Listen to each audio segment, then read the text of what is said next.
प्रभु पर भरोसा रखने वाले कभी निराश नहीं होते।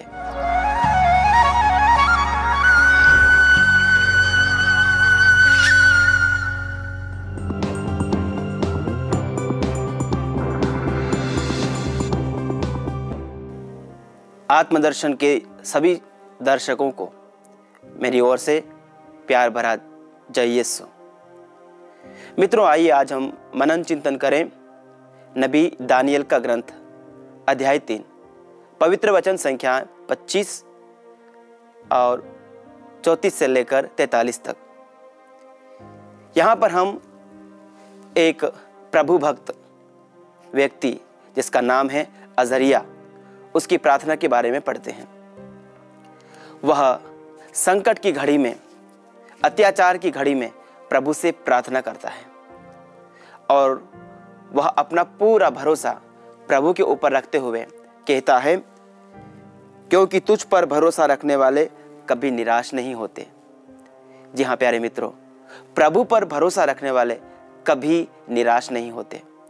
नबी यिर्मयाह का ग्रंथ अध्याय 17 वचन 7 और 8 में भी हमें यही बात देखने को मिलती है, जहां वचन कहता है, धन्य है वह मनुष्य जो प्रभु पर भरोसा रखता है, जो प्रभु का सहारा लेता है।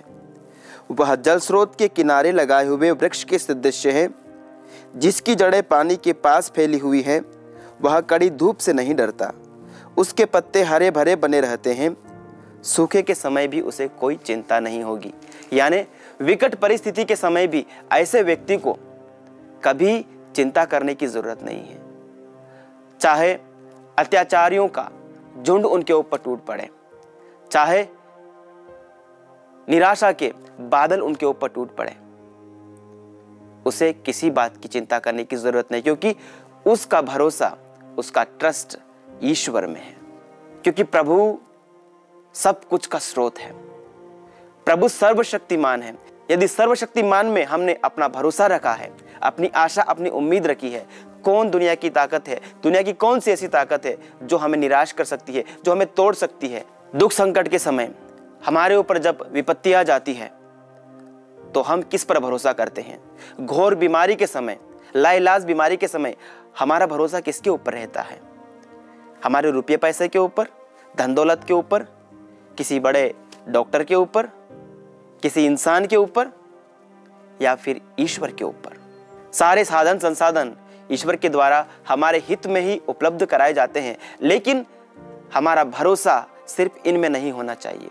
एक सच्चा प्रभु भक्त सबसे पहले ईश्वर पर भरोसा करेगा और ऐसे व्यक्ति को ईश्वर हमेशा बचाएगा। प्यारे मित्रों, हम जानते हैं अजरिया के बारे में। घोर संकट में, अत्याचारियों के बीच में प्रभु उनके साथ था। प्रभु उन्हें बचाता है, प्रभु उन्हें महिमा प्रदान करता है। आज प्रभु की महिमा देखना चाहते हो, अपना भरोसा प्रभु पर रखो। बीमारियां आएगी, दुख तकलीफ आएंगे, संकट आएंगे, लेकिन जिनका भरोसा प्रभु ईश्वर के ऊपर है उनका कुछ नहीं बिगड़ेगा। प्रभु अंत तक उनके साथ रहेगा। संत मत्ती अध्याय 28 वचन 20 में उन्होंने कहा है, संसार के अंत तक मैं सदा तुम्हारे साथ हूं। हमारे ईश्वर का नाम इम्मानुएल है, जिसका अर्थ है ईश्वर हमारे साथ। वो कभी हमारा साथ नहीं छोड़ता है। क्या हम उसे हमारे जीवन के पग पग पर, हमारे जीवन के हर एक पड़ाव में, हर उतारो चढ़ाव में, क्या हम उसको महसूस करने के लिए, उस ईश्वर को महसूस करने के लिए तैयार हैं? और जब कभी संकट के बादल हमारे ऊपर मंडराते हैं तो उस प्रभु का हाथ थामकर आंधी तूफानों में आगे बढ़ने के लिए क्या हम मन बना चुके हैं? यदि हाँ, तो प्रभु यीशु से कहिए, यीशु मैं आप में भरोसा रखता हूँ। Jesus I trust in you. और हमारे सभी मुसीबतों को वो आसान बना देगा। आमीन।